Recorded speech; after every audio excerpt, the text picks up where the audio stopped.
Hi guys, look what you got today. The ZD Racing Buggy was very kindly supplied for review by rcmoment.com. So thank you very much. So what does the packaging say? It's 1/16 scale, ready to run, 4-wheel drive, 2.4 GHz, and, you may not believe it, brushless. It also says it has metal gears, a metal motor mount, very strong suspension arms, oil-filled shocks and metal drive shafts. But is this really true?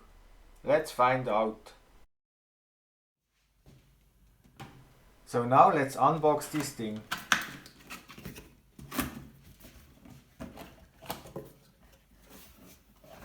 So here it is. The packaging is on the simple side, no zip ties and no fancy pictures. But who cares? We just want a nice car. And what can I say? The first impression is extremely good. Look at this suspension.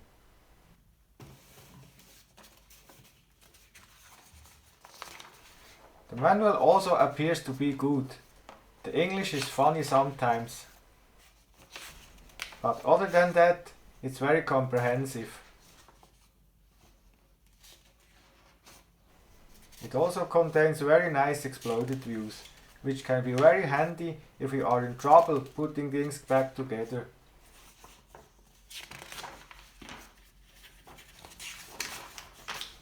Wow, look at this amount of parts.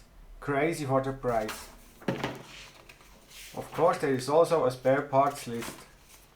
Nice. Now let's proceed with this accessory box. Here we have the LiPo charger.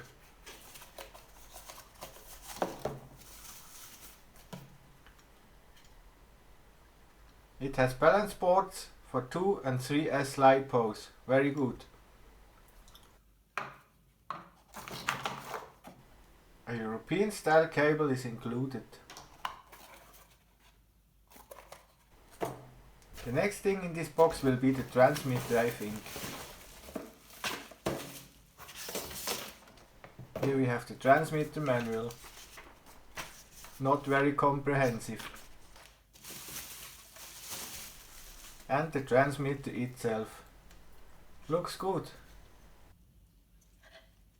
There are 2 reversing switches, a bind button, as well as adjustment knobs for steering trim, throttle trim and steering dual rate.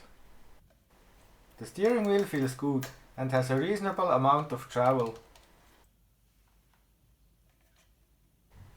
But what about the battery compartment? It takes 4 AA batteries. This is fairly standard. Good. Now let's proceed with the interesting part, the car itself.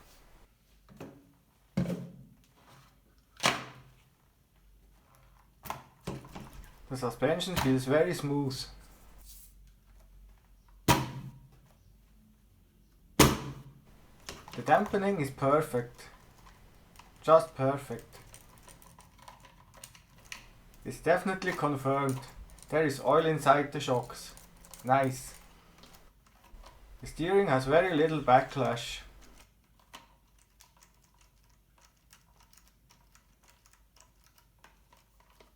The differentials are very smooth. Not too loose and not too stiff. The camber is adjustable, as well as the toe. This is unique in this class, I think. The drive shafts are metal. The outer joints are CVDs. We also have metal bracings for the hinge pins in the front, as well as in the rear.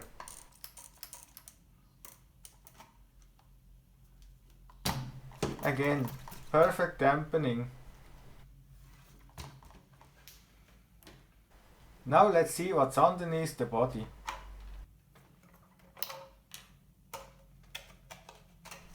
The legs and body is fairly thick but still flexible. Nice.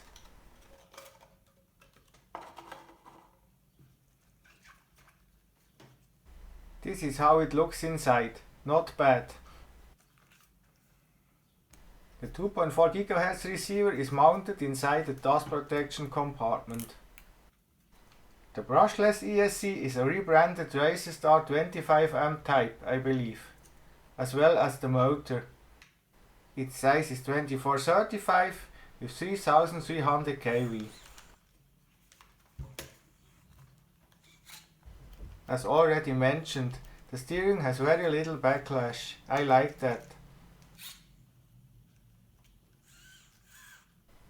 The design of the steering rack with two separate hinges for the suspension and for the steering is unique, I think. Now let's have a look at the included LiPo battery. It is held in place with a plastic bridge and two standard body pins. Let's see. It's 1500 mAh, 15C, 2S or 7.4 volts. It's got a standard balance plug for charging and the DINS plug for the ESC. I just like this smooth suspension. The central drive shaft is made of steel, as well as the motor pinion. The spur gear, on the other hand, is plastic. And it's unprotected. What if we drive in gravel? I don't like that.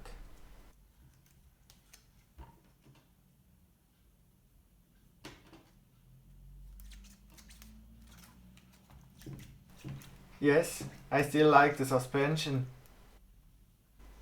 Now let's have a look inside the receiver compartment. There is no seal, only a dust protection. The supplied 2.4 GHz receiver has 3 channels. And yes, the steering servo is a 3-pin type. Very nice. In the meantime, I have added 4 Eneloop AA rechargeables to the transmitter. I recommend them. Now let's switch the transmitter on and plug the battery in. Will it explode? Come on, why is this main switch just flapping around in the breeze? The steering servo is reasonably fast. But will it be precise?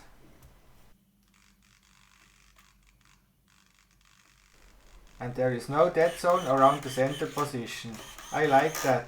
Well done. The steering trim can easily be adjusted, as well as the dual rate. This is 100%, 0% and 50. Nice.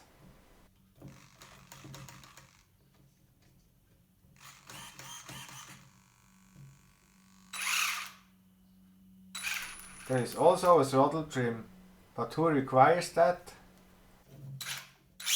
The throttle dual rate adjustment would have been better.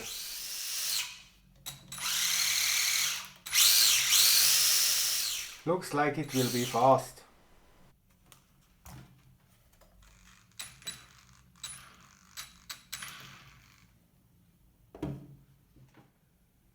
As I already said, the used ESC may be a rebranded Racerstar unit.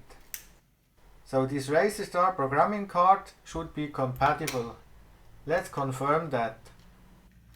We need to connect it to the throttle input. The cable is now accessible, so let's plug it in.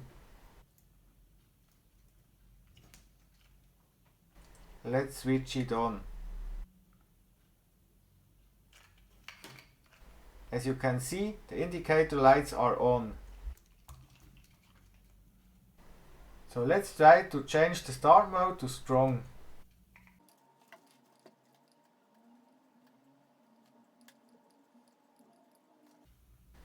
Strong is now displayed. But will it survive a power cycle? Let's test. Yes, it's still set to strong. It's confirmed. This is a Racerstar ESC. The capacitors are also flapping around in the breeze. I don't like that, so why not just use a sticky pad? Now we want to dig in a little bit deeper and have a look at the differentials. Are they really made of steel?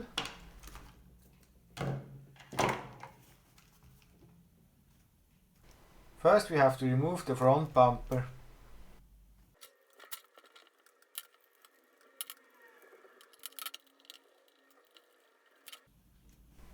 Now you can see the aluminium reinforcement for the hinge pins. Let's remove it, so we have access to the differential cover.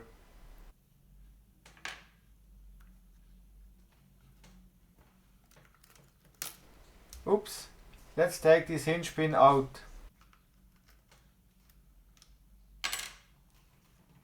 Now we can see that the inner driveshaft cup is plastic, but this is not necessarily a problem.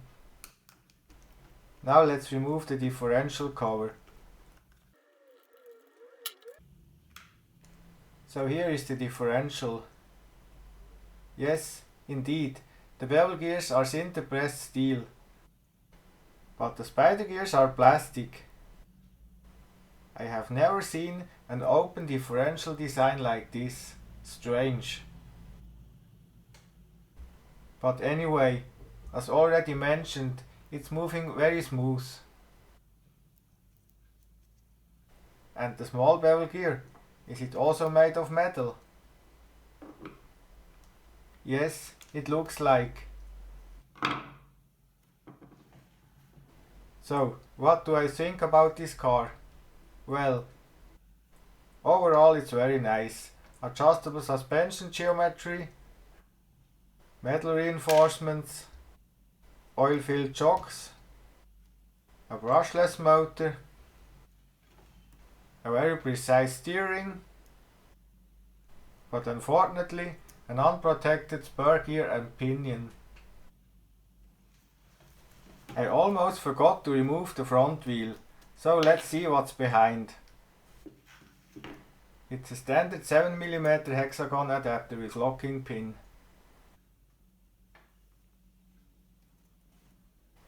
And yes, ball bearings. Nice. So let's put the wheel back in place. I also forgot to mention that the tires have foam inside and that they are very grippy. So now it's time for the first short test drive.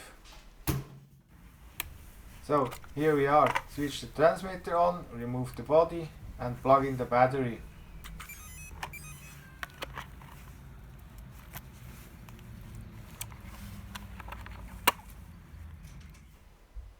Will it work?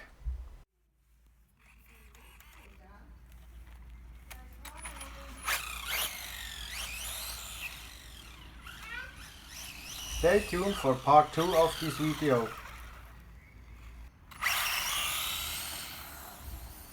If you like this video, hit the subscribe button and turn on notifications. Bye!